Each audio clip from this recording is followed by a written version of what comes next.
So we're going to talk about gynecological health. You know, we're all family, we're all sisters up in here, and brothers, they need to be aware as well. So I just want to share I am a ovarian cancer survivor. And the reason why, and I was diagnosed pretty late stage. The only reason I'm here today is because I took my own advice. I listened to what people told me, accessing the best care, fighting for Please speak into myself, the mic. accessing the best care, looking for the best doctor. And because she was a member of the National Medical Association's OBGYN section, again, she fought for me to have what is it called there? I mean, you can get into the best hospitals. She found a fund that could help support me. Because at the time, that was, many years ago, BHM was just kind of a thought. And so she fought that I would have care. So everything was kind of covered. I had minimal debt after having major surgery. So that just goes to show what's the word intentional? When you're intentional, when you're like, oh, I'm not going, don't throw up your hands. Get strong. You can win this. And so we feel the same way about endometrial cancer. And the session is called Gynecological Health What Black Women Should Know. Up next, we're diving into the essential conversation around gynecological health. This session will highlight concerns that deserve greater attention in our community. Leading the discussion is Dr. Monica Jones, Chair of Luminous Health Women's and Children's Services. With expertise in gynecologic oncology and a true commitment to advancing health equity, Dr. Jones has dedicated her career to improving maternal health outcomes and addressing disparities in care. Now, let's warmly welcome Dr. Monica Jones. So you all are here this morning, and I'm so grateful that you're here, and so grateful to be able to present on a topic that is near and dear to my heart, and that is endometrial cancer. So, for those of you that sort of saw me out of the corner of your eye, you saw that I was doing the wonderful exercises in my suit. So that means that all of you, when you're at work, there's no excuse for not being able to do it because you can do what he did for us in your suit. As was stated, I chair Women's and Children's Services for Luminous Health. Luminous Health is in Annapolis, Maryland. We're your neighbor right up the road. I direct gynecologic cancer prevention. Hold on, I need to be um, louder. I direct gynecologic cancer prevention for Luminous Health Gynecologic Oncology, and I'm a clinical professor in OBGYN at GW, our partners right around the corner and sponsors of this wonderful event. So it really is an honor to be here to speak to you actually on the anniversary of my mother, rest her soul, her birthday. She, I'm sure, is pleased that I'm sharing what I know with all of you this morning. So, what we're going to do today is we're going to be myth busters. We're going to break down some myths that are commonly held among our members of our community. We're going to share some fast facts. There's only two graphs in my slide presentation, I promise, but they are packed with very important information for you to have this morning about endometrial cancer. And then my passion is prevention. I would want more than nothing else to not have a job at the end of the day because I've prevented the development of the fourth most common cancer affecting women, endometrial cancer. So let's do it.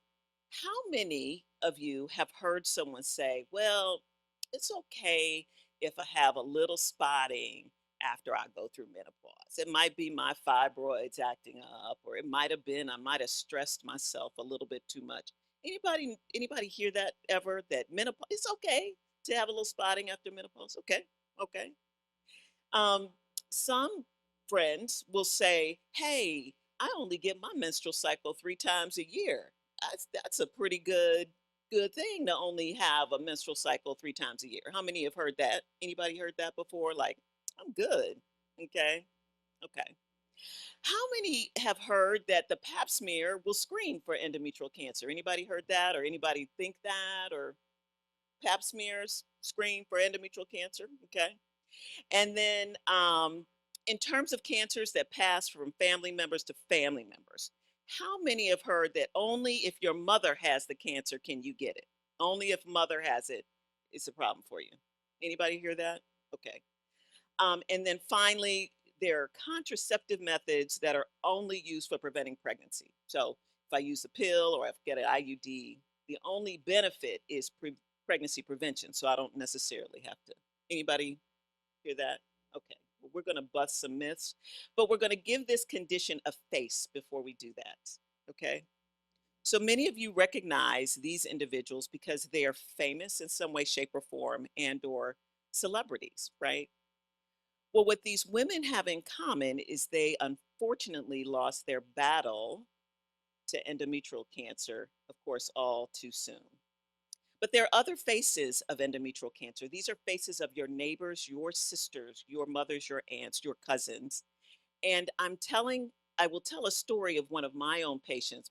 This isn't their name, that isn't their face, obviously, but this is their story. So, Reka, 42-year-old homemaker, always had normal pap smears, um, only had menstrual cycles, so 3 times a year, never used birth control pills, 4 vaginal deliveries, had a little trouble at a young age with high blood pressure, and then was told that she had a condition called polycystic ovarian syndrome. Anybody ever hear that, or polycystic ovarian syndrome? So I'm going to talk to you a little bit about that and tell you a little bit about that relationship to endometrial cancer.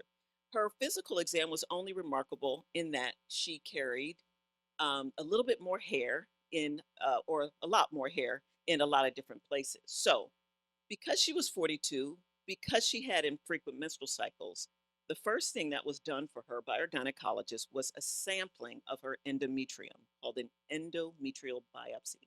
So, when they take a little bit of the tissue from the lining of the uterus. Well, that's important because polycystic ovary syndrome is a syndrome that's not really a condition of the ovaries at all, necessarily. It really represents an imbalance in hormones. And that is really what causes endometrial cancer. We know that almost 70,000 women are affected, 13,000, almost 14,000 die of this disease each year.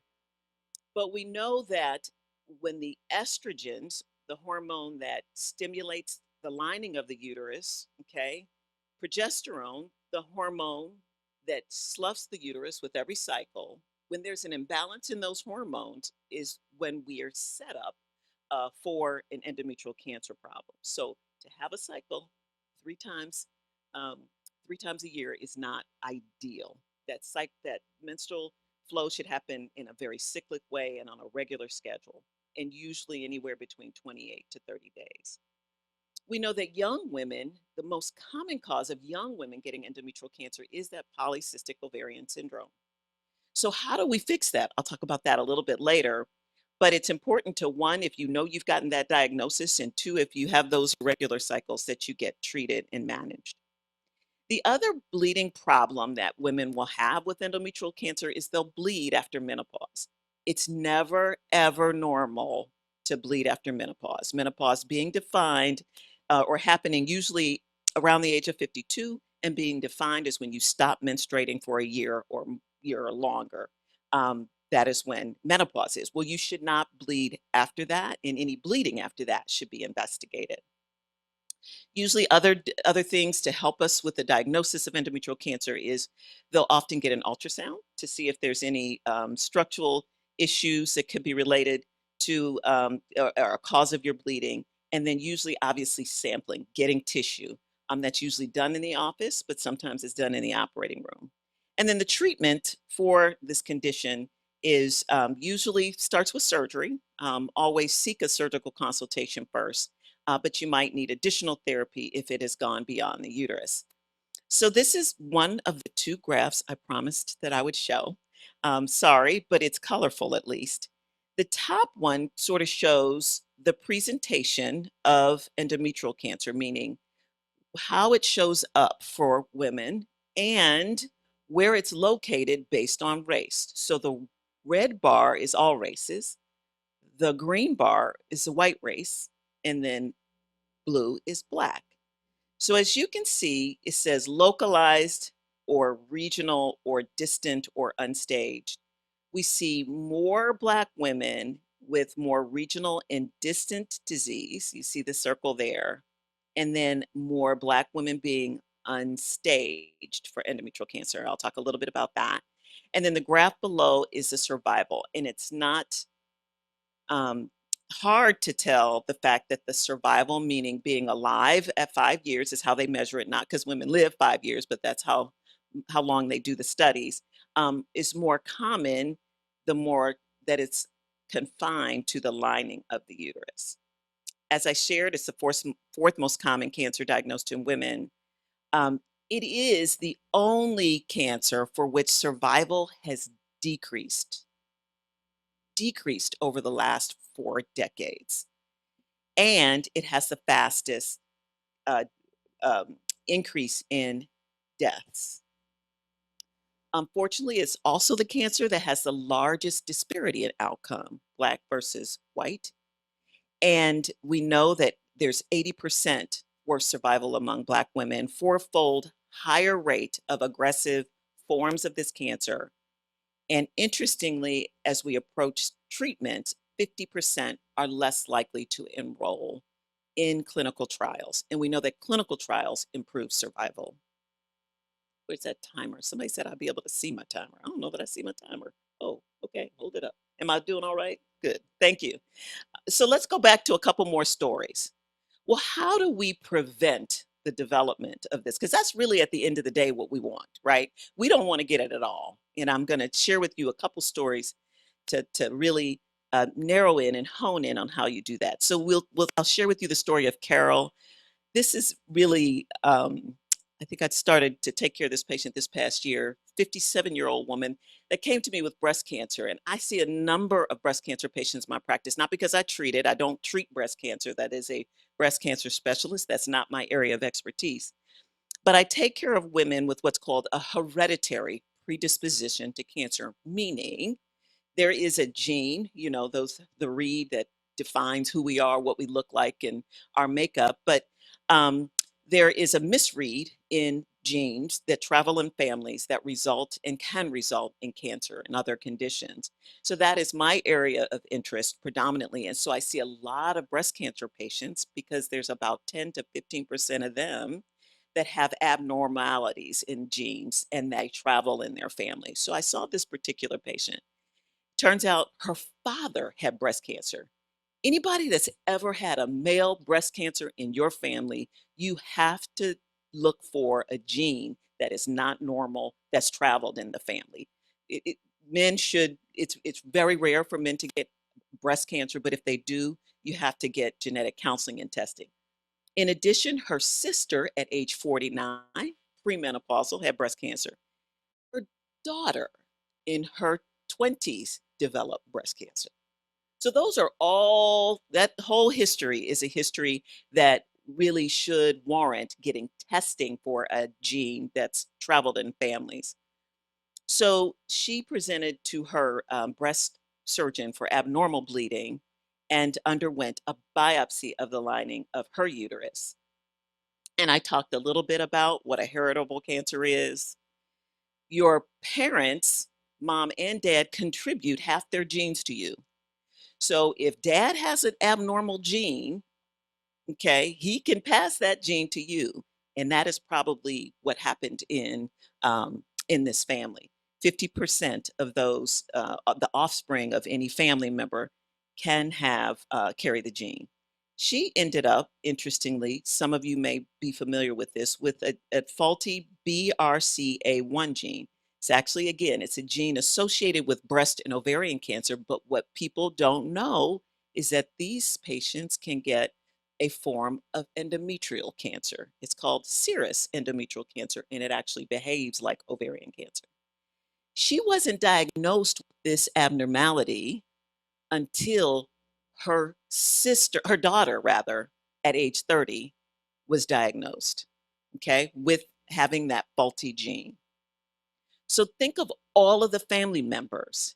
If someone would have been diagnosed with that gene sooner, could have been saved from breast cancer, There's a number of other cancers associated with it: breast cancer, ovarian cancer, and now uterine cancer.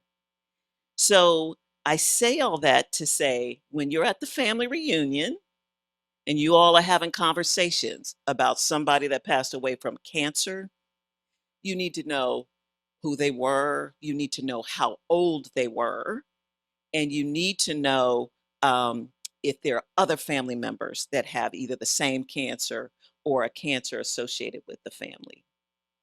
There's another condition, families, interesting, that have an abnormal gene, and it's called a Lynch syndrome family.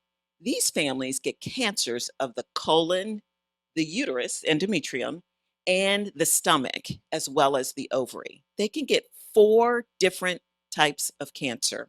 Okay. So, knowing the types of cancers in families and knowing how old they were and their frequency is really important. So, let's talk about the most common type of cancer of the lining of the uterus or endometrial cancer. That is actually, as I shared, caused by an imbalance in estrogen and progesterone. And it turns out that male hormones get converted to female hormone, estrogen, in fat cells. So the more weight we carry, the higher risk of developing cancer of the lining of the uterus. So how do we prevent it? There are 2 things that can be done, to start with, that are medical, therapies. One is the oral contraceptive pill decreases the risk of developing endometrial cancer by 50%, and then so does the Mirena IUD. That's a little bit higher. I shouldn't say Mirena, but any IUD that contains progesterone, right, the break, that can decrease your risk by 60%, and it helps bring that hormonal imbalance back into play. The other important thing is diet and exercise. I love that this session started with exercise because that is really key, because we know that 50 pounds overweight, 10 times the risk of endometrial cancer, and moderate activity, just moderate activity, can decrease that risk by 33%. So, what's the bright side and what can you do? I love that we talked in this outset about really taking ownership of your health, and that is the focus of Black Health Matters, and how they really empower and advocate for us to take control of. There is something you can do, and that is, if you have any abnormality of bleeding, definitely seek the care of your doctor. Don't think that it's going to go away. Don't think that it'll take care of itself. It's also important to know your family history and know that if there are a lot of cancers in your family, that you should get screened for some of the genes associated with cancer of the lining of the uterus or endometrial cancer. And then didn't talk a lot about therapeutic approaches, but we know that involvement in clinical trials improves outcomes.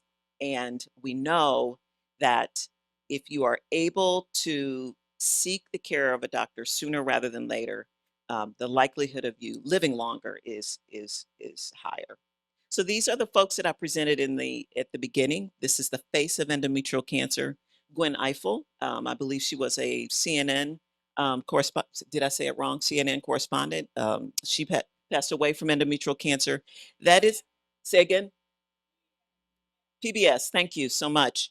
The Ann Dunham was the mother of President Barack Obama. She passed from endometrial cancer and metastatic disease. And then Tracy Braxton um, lost her battle to endometrial cancer just a few short years ago. And they're my dear patients, Carol and Reka. So, busting the myths. It's never normal to have a menstrual cycle after menopause. It is never normal to only have 3 cycles a month. A pap smear does not detect endometrial cancer in most instances. That is a screen for cervical cancer, so cancer of the end of the womb. And then cancers can be passed down through generations from both the father's side and the mother's side. So you need to know both sides of your family history to determine if you need to get screened for a genetic abnormality. And then finally, the oral contraceptive pill, intrauterine devices that make progesterone. Those aren't just for prevention of pregnancy, but they can be life saving and preventative of endometrial cancer. So that is all I have. And I really appreciate your attention this morning.